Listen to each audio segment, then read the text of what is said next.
power center. That's your power generator. The more love you have in your heart, the more these things you can focus and do. You have more brain power, more body power. So the heart and love is key.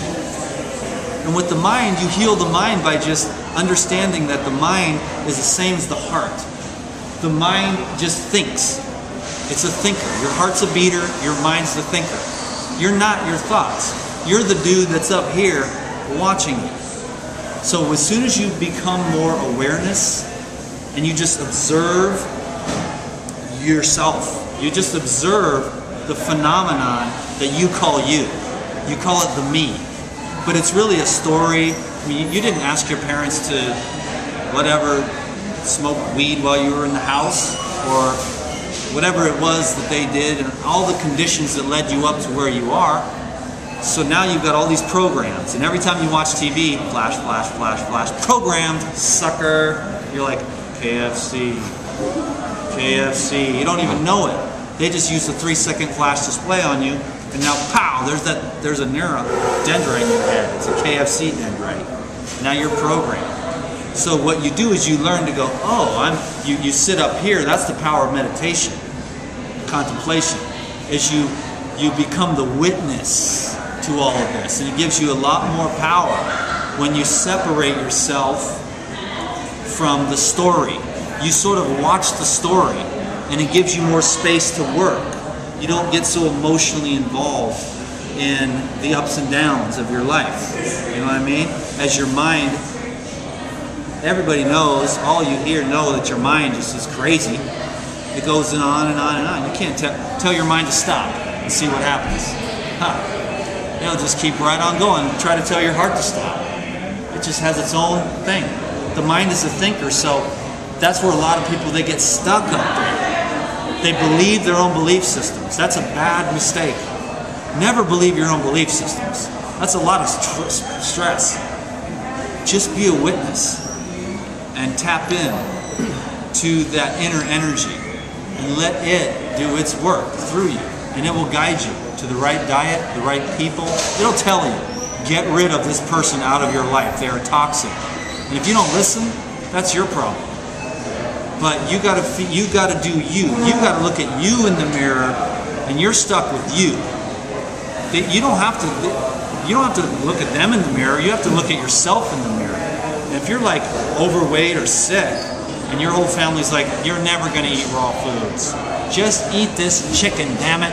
Eat this macaroni and cheese. You're making me uncomfortable with all your health crap, because I'm never gonna do it. And there's no way I'm gonna see you. The crab does not let the other crab crawl out of the pot. They pull the crab back down in with them. They're like, this sucker's not escaping. So there's going to be that all the time. And if you're crazy like me and you're independent, you always have been ever since you were like a baby, then it's easier to do what you got to do for yourself. Be free. So, can you dig it? Hell yeah. Right on. Questions? Hi. I've got some friends there. Yep. Great place to visit. Green Juice, where it's at. Gabriel knows his stuff, man. He's a champ. Hi. Eating more raw, but I found out that I was deficient in magnesium when I was doing all raw. So when I started eating, bringing the grains back, the rice and beans, and then I was okay. Okay, who tested you for magnesium? Who tested your magnesium levels?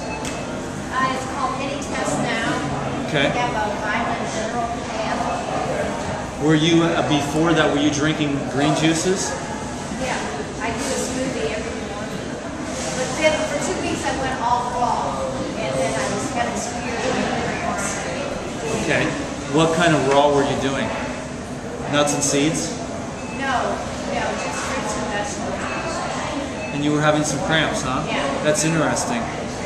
Because usually it's the opposite. Well, that's why I was flabbergasted, you know, that I got a really lucky, you know. Everything was good? Yeah, my vitamin D was great. The magnesium. Huh. Were you eating spinach and kale and celery? That's interesting. Yeah, and so when I brought the grains back, you know, the rice and the beans, and I was okay. You know, it's like, how does everybody else do that? You sprout your grains? If I was gonna eat grains, have I eaten any grains lately? I don't think I have. I've sprouted some mung beans, but if I was gonna eat grains, you can be rest assured they'd be soaked and sprouted for sure. Yeah, you can soak and sprout any kind of grain. There's an art to it, but it's far better because when you cook those grains, it's a whole nother dimension than sprouted. Sprouted living foods you might want to look into: sprouted wheat, sprouted buckwheat. Actually, you can make some pretty good bread. I used to make the ENZYMES bread out of soaked grains, out of soaked wheat. You add some honey, you just smash it up. You can use the food processor, soak it for a couple of days, rinse it, masticate it. And you can use a mortar and pestle if you really want to get a workout. And then you put some honey in there, just bam, and then just either dehydrate it or do it in the sun. That'll build you up. And you'll get the grains without having to cook them. You'll have the enzymes, because when you forget to, when you cook foods and you take out the enzymes, say out of grains, your pancreas has to work overtime. This is where the diabetes comes in, all the white flour and the white sugar. The pancreas has to create 1,000,000 times more enzymes to try to break that stuff down. If you leave the enzymes intact by soaking and sprouting and not cooking things at a high temperature, the pancreas is like, cool, this is right on. I can digest this sprouted wheat all day. You know what I mean? As soon as you cook it, the pancreas is really working. That's where the diabetes comes in. As soon as you start eating a lot of that fat, that's where the gallbladder gets all clogged up. The liver has to work overtime. The lipase enzyme deficiencies leading to breast cancers and tumors. I'm not a medical doctor. This is not medical advice. I have to put that caveat in there. I'm not a medical doctor. This is not medical advice. I just teach you how to get healthy. And if you get healthy and your diseases go away, do not blame me. Okay? I think that if there was a cure for disease, now there's obviously no cure for disease. And the scientists are still doing their hard $1,000,000 research. Okay? But if there was a cure for disease, it would probably be to get healthy. Don't you think? Is that reasonable? I wonder if that's illegal to teach health. See, we have a right to teach health, but we do not have a right to cure disease. So I never had any interest in curing diseases. Never. I only had an interest in helping people remove the obstructions to the flow of life energy on every single level, so that we can become enlightened on this planet, in this lifetime, right now, so that we can see life for real. Until we are enlightened, we will never really see. We will think we see, we will have perception, we will have opinions, we will have beliefs, but we won't really be able to truly see things as they are because of the nature of the ego. And that's why I'll work probably for the rest of this lifetime on transcending the ego. I have no problem with the ego. It's a funny little guy, you know? He's got all kinds of stuff up there. He thinks girls are pretty, and he likes to eat, and he wants to be rich and famous, and he's a funny dude. And I watch him and he's like, it works. Because all the little things that he wants ends up actually helping a lot of people, because there's also a lot of light in there too. And hopefully that light grows, and then one day, as the process of surrender continues, then you will be able to say one day there'll be a doorway. And the doorway will be, you walk through it, and as you walk through it, there'll be a little opportunities to surrender your life, to continue down the path of light. And if you have the courage, you'll say, this too I surrendered to you, O Lord, my own life. That's what Jesus died on the cross, to show us that in order to gain our lives, we would lose it. So whether or not you get to continue on the planet or not, it doesn't matter. Your soul's free forever. That's really the underlying message. I never shared that before. I think it's apparent to some people that that's the path that I'm on. It'll probably be another 25 lifetimes, a very slow learning. And I have a lot of attachments to this world. Like I said, the pretty girls, the food, the fame, the glory, the adulation. It loves it. Stroke me, baby, stroke me. Give me your money, you know. That's just the nature of everybody's ego. And so by putting it into a context of humor, it lightens the load. Mr. Ego, did that person piss you off? Oh, you want to kick their ass, don't you? You know, oh, $1 million isn't enough, is it, Mr. Ego? Yeah, you want to be more famous, don't you? You play with it, and it lightens the load. Because if you take it all serious and fight with the ego, you'll never. An ego fighting an ego is, you'll be here for forever. You'll never get free. But if you cultivate the divine thoughts and allow the divine thoughts to flow without trying to force the ego out of control. The ego's job is to maintain dominance over your life. That's what it's here to do. It's here to protect you, make sure you eat enough, clean the crust out of your armpits every once in a while. So the ego is a pretty good little tool. It's nice to have. If you don't have an ego, you forget to eat. So it's helpful. You know what I mean? But at the same time, at one level, it'll be an obstruction. As long as you are aware of the ego, you can work with it, and it doesn't overtake you. And then you're less angry, you're less fearful, you're less greedy, and you can bring a lot more space to your life and allow other people to be who they are. And you can allow yourself to be who you are. You're like, I don't know, God just made me like this, man. It's not my fault I'm so good looking,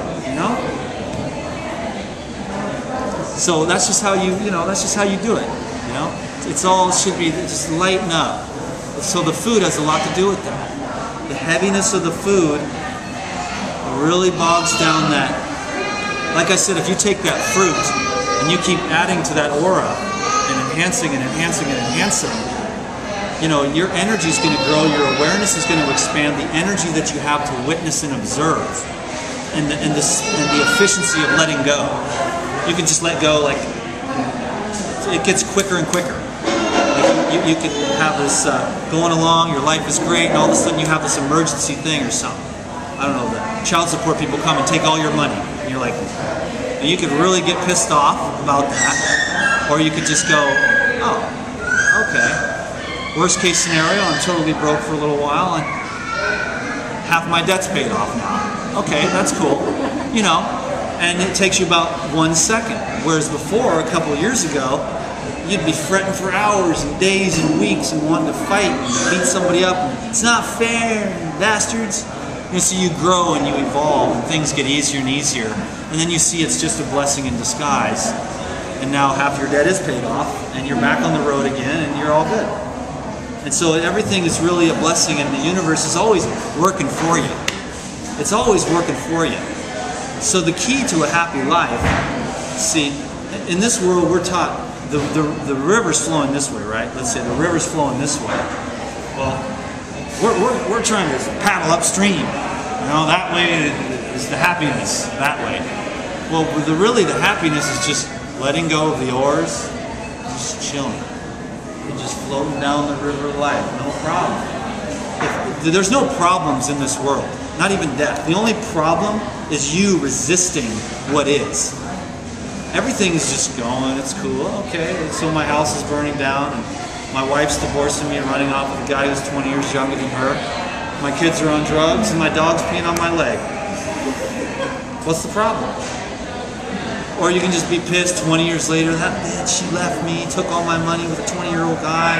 You're still holding on to that 20 years later? See, there's two different kinds of people. One guy has all that, and he says, well, I never liked my kids anyways, that dog's a mangy mutt. I hated that house, and my wife I never really liked her anyways. So he buys a surfboard and a Volkswagen van and a big bag of weed, and he drives to Mexico, He's already making plans as the house is burning down. He's like, all right, the Volkswagen van, the surfboard, the bag of weed, I'm out of here. He gets down there and meets a young girl in Mexico who treats him like a king. She's a millionaire. He's cool. The other guy, 20 years later, he's still mad as hell. His colon's all backed up. He's holding on to everything, you know, and he's still mad at his wife. You know, how are you gonna live?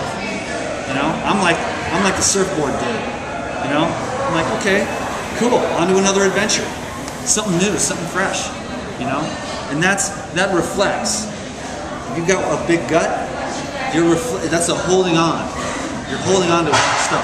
As soon as people start getting cleaned up on this diet, getting colonics and cleaning up on the raw foods, they start cleaning up their house, getting rid of stuff. I've seen it so many times, it's not even funny.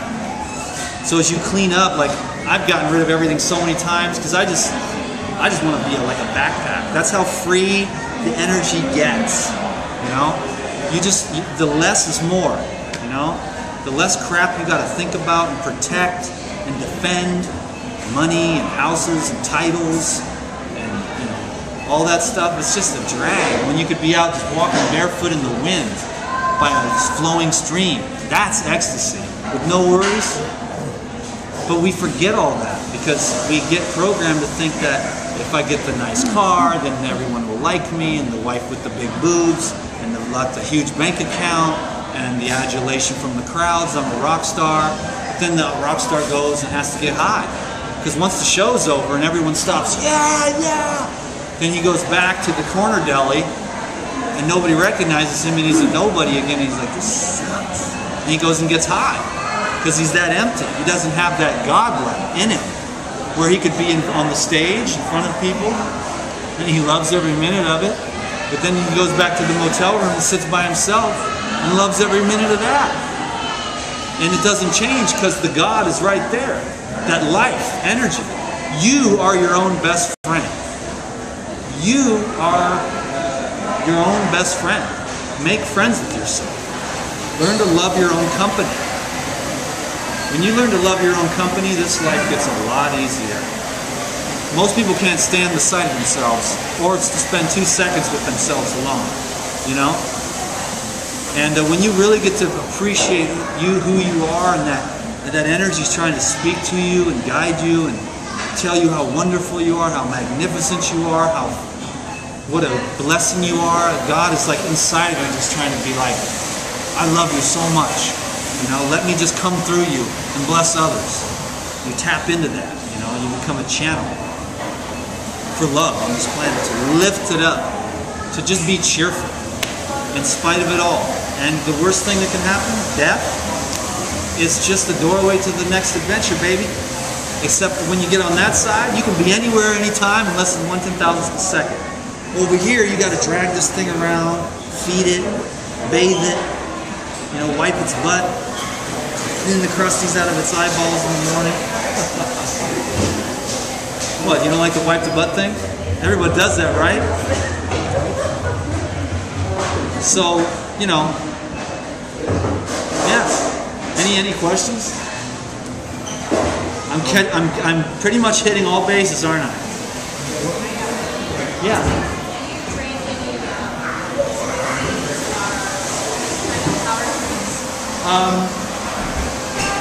I do smoothies, maybe 3 or 4 smoothies a month when I have my Vitamix. I'm a real big juicer. I'm an electrical guy. I'm either getting the fruit or the green juice as my basis. I do use this nice protein powder from NCP. It's a rice protein, but it's really just for flavor and fun. I like the proteins and aminos from the hemp seeds are the best. Pine nuts are the best. Almonds are the best. My favorite fat sources are avocado and hemp seeds, hemp oil, and coconuts. Just whole foods. You know, I mean, I don't even use that many oils. I don't really use that many powders. But I'm not the type of dude that has anything against any of that. I like David Wolf's program, and I like Doug Graham's program, and I like Daniel Vitalis' program, and I like everything that everyone shares because I can learn a little bit from all of them, and I can open my mind up, and I don't have to here's another key. God isn't anti-anything. How about that? So if there's a person out there that's anti-something, they don't have the full realization yet. God isn't anti-meat. You know what I mean? Now, there are physiological laws. There are laws of nature, and if you observe nature, you will see them clearly. That if you eat too much, it will back you up and you will get clogged up. And then when you dump all that out of there, your energy will flow again. It's very simple stuff. And all the animals eat raw food. Every living organism eats raw food. And the humans heat their food up and destroy the enzymes. And these foods have this electrical energy running through them. It's not even the food and the proteins and the aminos and the minerals that I've ever been interested in since I've been on raw foods. It's always the electricity. That's why every chance I get, wheatgrass. Why? This parsley is good, and it's a deodorant, and it does strengthen and tone the adrenals and the kidneys.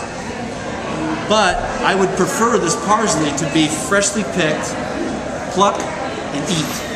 That's why the wheatgrass gets plucked, juiced, and eaten, and it's got that electricity.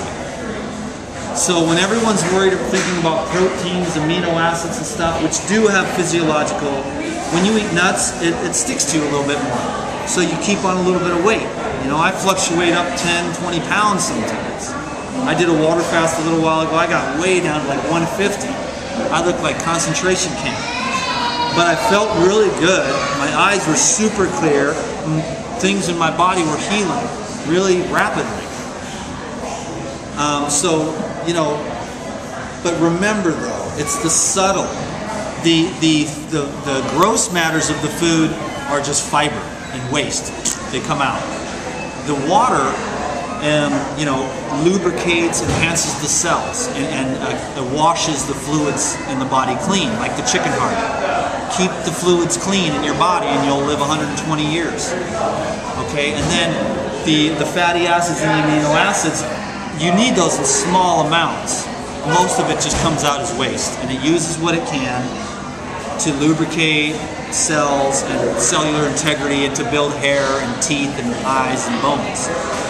But really, the most important part of the raw food diet is the subtle energy, which is very, very subtle. It's invisible. You just have to know. It's called the third eye of the Buddhic body. It's right here. You just know that there is this vibrational electricity that's in this food. And that's what I've always been interested in. So I try to get, so instead of thinking of proteins, carbs, and fats and things like that, which is kind of a politically correct nutrition paradigm, I'm thinking, is this fresh? When was this picked? Yesterday? This morning? Or better yet, can I pick it right out of the field, right off the tree? Living food, full. Because when you pick a cherry off the tree, right, it's got an aura like this. It's buzzing with life. Pluck, eat. Okay, the cherry, 3 days later. Okay, a week later. 3 weeks later, you'll get some sugars out of it. You know what I mean? You want that